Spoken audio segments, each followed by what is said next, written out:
La estatua de Lenin, más al norte del mundo, se alza a 78 grados de latitud norte, mirando a través de un fiordo helado hacia un glaciar que avanza. No mira nada. Nadie le devuelve la mirada.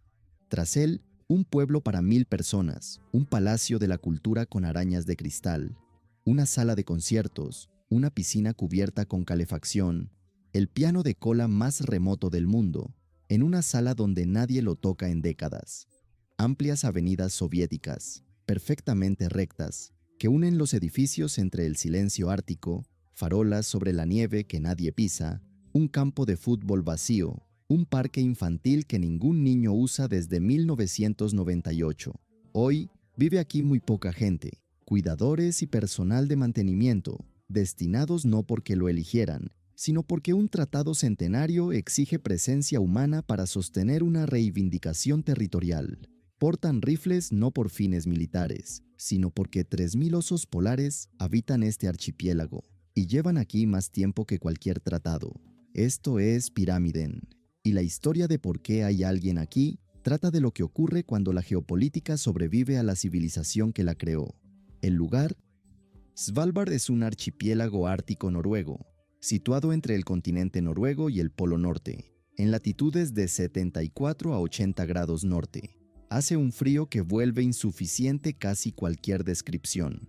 La temperatura media anual ronda los 6 grados bajo cero y en invierno baja a menudo a 28 bajo cero. El sol desaparece por completo 4 meses al año y permanece sobre el horizonte otros 4 en verano. El paisaje es hielo, roca y fiordo, bajo una luz ártica plana que hace que todo parezca a la vez cercano e inalcanzable.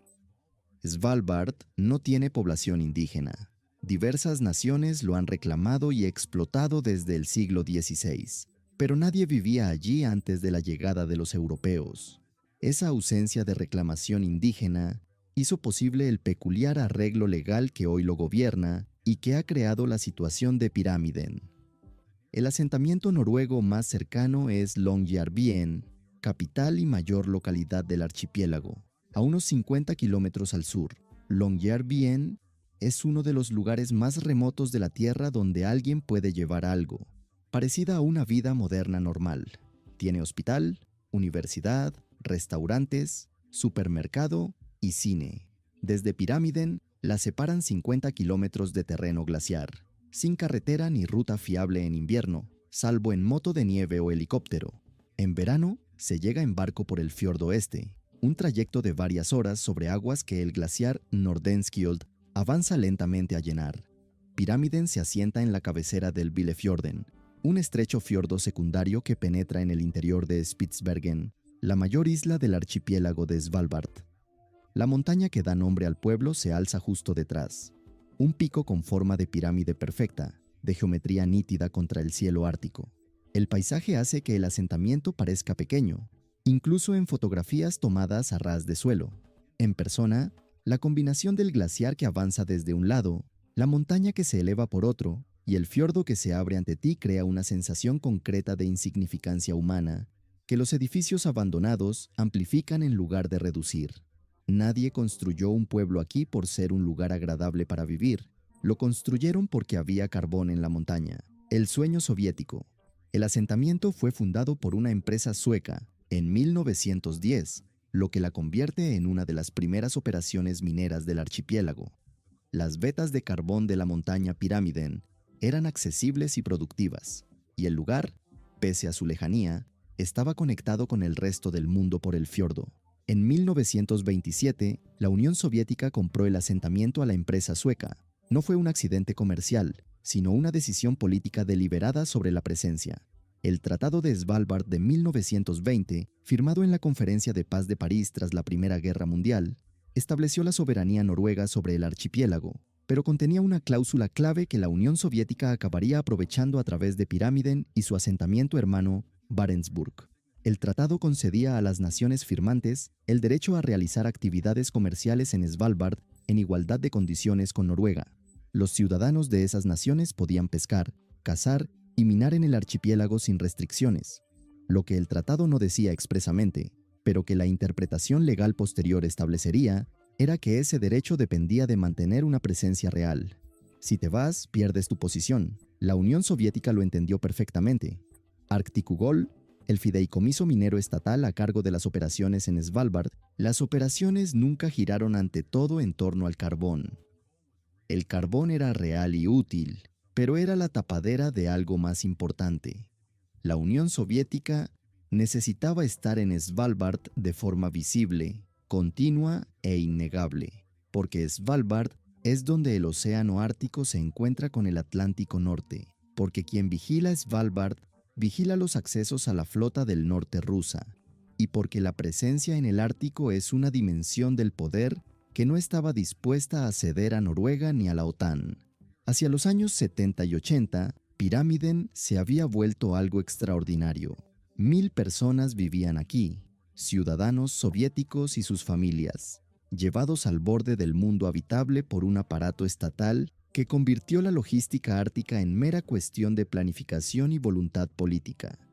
El pueblo tenía todo lo que un trabajador pudiera necesitar, y cosas que no esperaría: un palacio de la cultura con arañas y un escenario teatral, un cine con películas soviéticas, biblioteca, polideportivo y la piscina cubierta más al norte del mundo, tan improbable aquí que los visitantes aún la mencionan con asombro, décadas después de que fuera vaciada y congelada.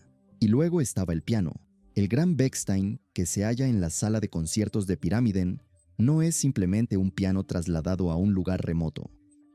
El Bechstein es uno de los instrumentos de concierto más prestigiosos. Su fabricante abasteció a la reina Victoria, al zar de Rusia y a las salas de Berlín, París y San Petersburgo en el siglo XIX. Franz Liszt los avalaba. Los Beatles grabaron con uno en los estudios Trident de Londres. Queen usó uno en Bohemian Rhapsody.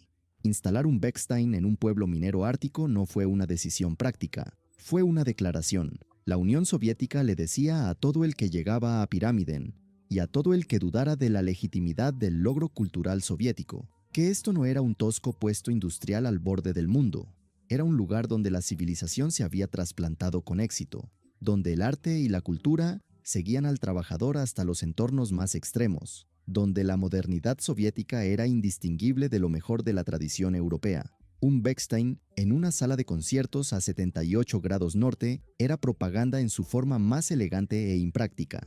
Aquí los niños iban a la escuela, la gente jugaba en el campo de fútbol, el parque infantil, el más al norte del mundo, resonaba con las voces de niños que habían crecido sin conocer más que el invierno ártico.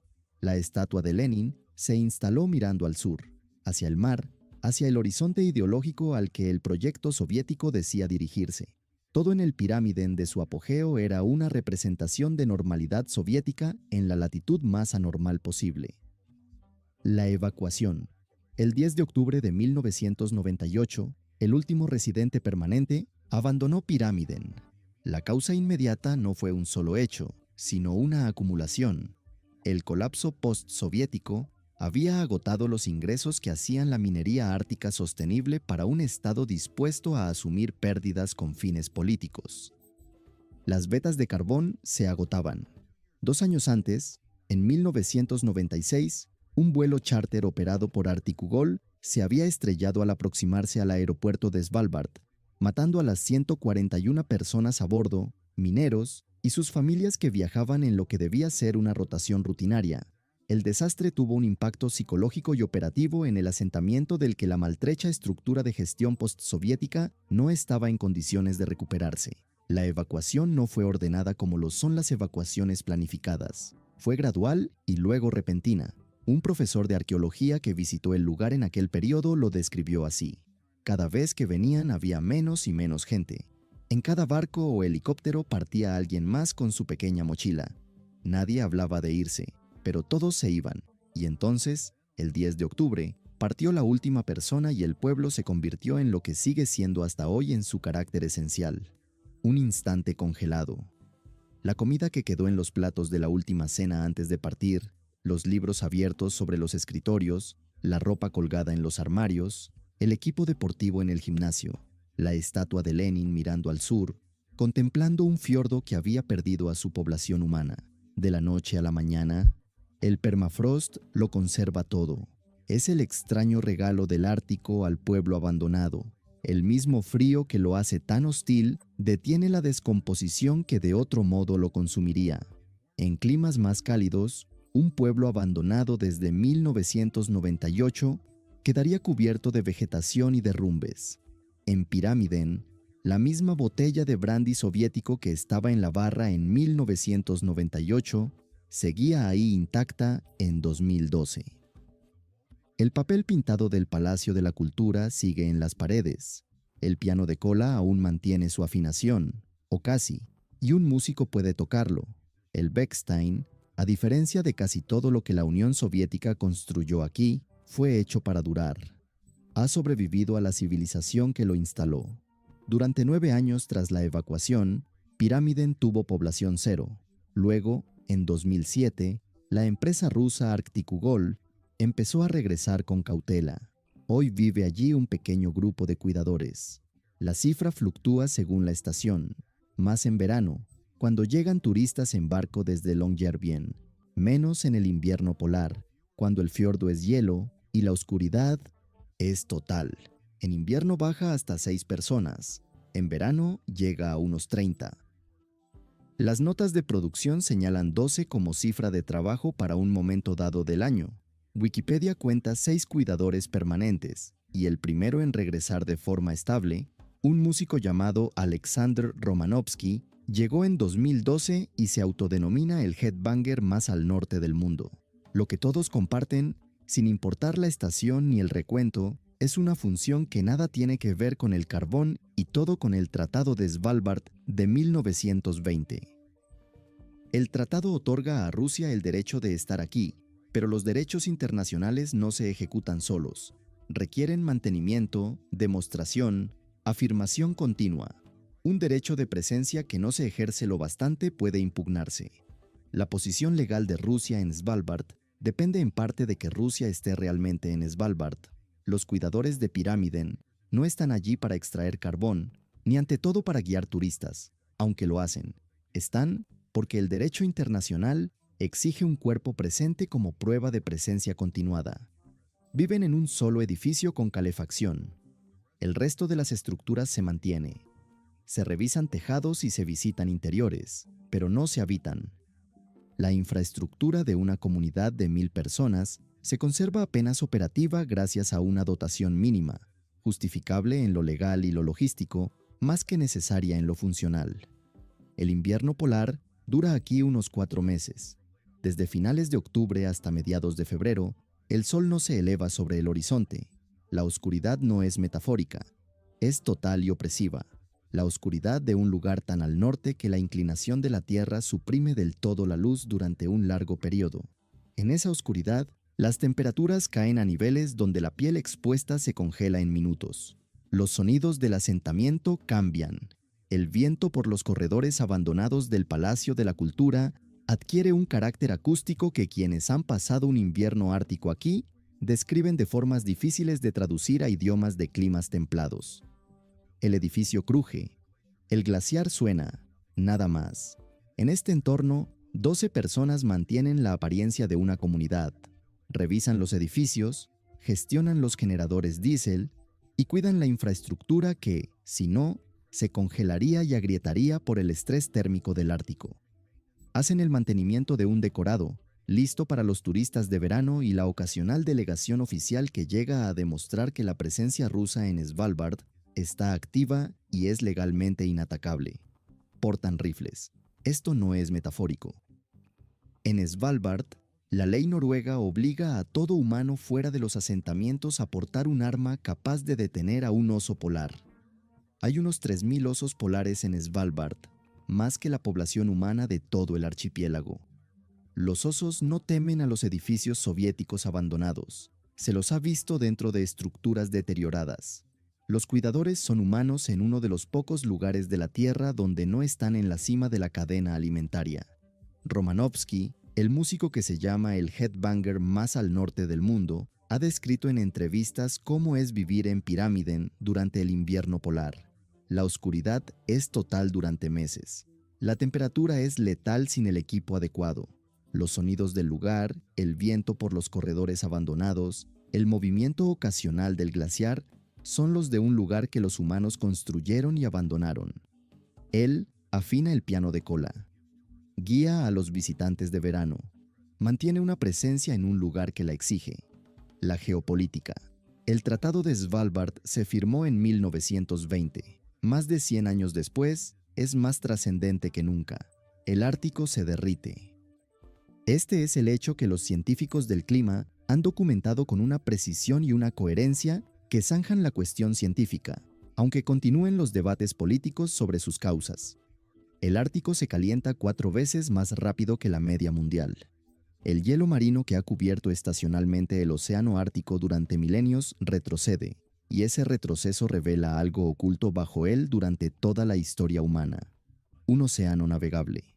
La ruta marítima del norte, el corredor a lo largo de la costa ártica rusa que une el Pacífico y el Atlántico, antes solo era navegable por convoyes con rompehielos durante periodos limitados. Al retroceder el hielo, se vuelve una alternativa comercialmente viable al Canal de Suez para la carga entre Asia y Europa. La ruta por Suez de Shanghái a Rotterdam recorre unos 20.000 kilómetros. La ruta del norte, unos 13.000. Las implicaciones comerciales de esa diferencia crecen con cada año que el hielo retrocede más. Las navieras ya hacen tránsitos comerciales estacionales. Las aseguradoras crean modelos de riesgo para el Ártico. Los puertos de la costa ártica rusa se desarrollan. La ruta marítima del norte no es un escenario futuro. Es una realidad presente que crece cada temporada. Svalbard se sitúa en la entrada occidental de esa ruta. Controlar Svalbard, o al menos tener presencia allí, es controlar un punto estratégico clave en la naciente economía ártica. El tratado dio soberanía a Noruega, pero otorgó a cada firmante el derecho de estar allí. Rusia es firmante. Mantiene ese derecho mediante un puñado de cuidadores en un pueblo soviético abandonado. En 2022, tras la invasión rusa de Ucrania, la relación entre Noruega y Rusia por Svalbard pasó a estar abiertamente en disputa, tras años de mera tensión diplomática. Noruega impuso sanciones que afectaron las operaciones rusas en Svalbard. Rusia protestó alegando que violaban el Tratado de 1920. Noruega argumentó que sus obligaciones de sanciones con la OTAN prevalecían sobre los acuerdos bilaterales del tratado. El debate legal sigue sin resolverse. En enero de 2022 se dañó un cable submarino que conecta Svalbard con la Noruega continental. Las sospechas recayeron en un pesquero ruso, la única nave en la zona en ese momento, aunque la investigación no fue concluyente. Ese año, Rusia anunció nuevas inversiones para sostener su presencia en Barentsburg y Pyramiden. Este es el marco clave para entender por qué están allí los cuidadores. La minera estatal rusa no invierte en Pyramiden por el carbón, sino porque la presencia es estratégica. Las 12 personas del edificio con calefacción son un argumento geopolítico hecho de cuerpos humanos. En septiembre de 2024, la población combinada de Barentsburg y Pyramiden se registró en 340 personas, cifra que incluye nacionales de Rusia, Ucrania, Tayikistán, Kazajistán y Sudáfrica, reflejo de los complejos arreglos laborales que la minera ártica postsoviética ha reunido para sostener una presencia que los rusos por sí solos no lograrían. La administración tributaria noruega inscribió por primera vez a estos residentes en el registro de población de Svalbard, dando a las autoridades una imagen más clara de a quienes mantiene Rusia en suelo noruego. ¿Y por qué? La pregunta: ¿qué quiere Rusia de Svalbard? La respuesta honesta es, seguramente, lo mismo de siempre: proximidad al Atlántico Norte, una posición de vigilancia junto a las rutas que usan los buques de la OTAN entre el Atlántico y el Ártico, un punto de apoyo legal donde la soberanía noruega es real, pero limitada por un tratado 25 años anterior a la OTAN. Y cada vez más, a medida que el hielo ártico retrocede y el valor estratégico del territorio ártico crece con cada grado de calentamiento, hay derechos legales reclamados que podrían volverse enormemente valiosos en las pugnas geopolíticas del próximo siglo. Los cuidadores de Pyramiden conservan más que edificios, conservan un argumento, el de que Rusia está aquí, de que ha estado aquí sin interrupción y de que sus derechos bajo el Tratado de 1920 siguen vigentes porque su presencia no se ha interrumpido. En el derecho internacional, la presencia continua es una prueba. Las 12 personas del edificio con calefacción son esa prueba. El glaciar avanza. El glaciar Nordensky Old, al que mira la estatua de Lenin, se acerca al pueblo, no de forma dramática ni a un ritmo visible, pero sí medible, año tras año, como se mueven los glaciares cuando no retroceden. Pyramiden está en la trayectoria de un proceso geológico que no reconoce derechos legales ni estrategias geopolíticas. El hielo se mueve a su propio ritmo. La estatua de Lenin seguirá allí cuando el glaciar la alcance, en el siglo que sea. El hormigón es sólido, el Ártico conserva las cosas. Lo incierto es si los edificios tras la estatua seguirán mantenidos, si la reivindicación legal que representan seguirá en disputa lo bastante como para invertir personas en el invierno polar, si el piano aún conservará su afinación cuando falte el músico que lo afina. Hay una fotografía que circula entre quienes escriben sobre Pyramiden.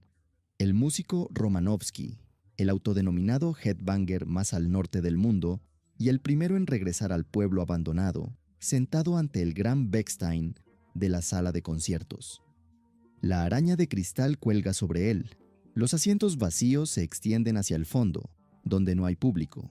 El sonido del piano, en un espacio hecho para 1000 personas que ya no existen, resuena por corredores donde nadie camina, ante puertas que dan a habitaciones donde la comida quedó en los platos en 1998. Y los platos siguen ahí. El Bechstein que Liszt y Wagner avalaron, que los zares encargaron para sus palacios, que los Beatles usaron en Londres, en una sala de conciertos a 78 grados norte, cuidado por un músico que se define como headbanger, en un pueblo que un tratado legal exige habitar y que una civilización abandonó hace un cuarto de siglo. No hay imagen más precisa de lo que Pyramiden es en realidad. La estatua de Lenin observa el glaciar. El glaciar no le devuelve la mirada. 3000 osos polares recorren un paisaje que la Unión Soviética intentó humanizar con piscinas climatizadas, pianos de cola y la retórica del progreso socialista al borde del mundo. 12 personas, o 6, o 30, según la estación y las necesidades operativas de una estrategia legal que data de 1920. Portan sus rifles por el silencio ártico y mantienen los edificios que justifican una reivindicación que nunca trató de los edificios. El carbón ya no está. Los trabajadores que lo extraían tampoco. La Unión Soviética que los envió aquí ya no existe. La ideología que pintó el rostro de Lenin en cada pared de cada edificio que la URSS construyó también desapareció. Lo que queda es la reivindicación, las 12 personas que la hacen visible, y el piano de cola en la sala vacía, afinado por un músico que eligió vivir en un pueblo soviético abandonado a 78 grados norte porque alguien tiene que estar aquí, y decidió que bien podía ser él. El sonido recorre los corredores vacíos. El glaciar sigue avanzando y Rusia sigue pagando el mantenimiento.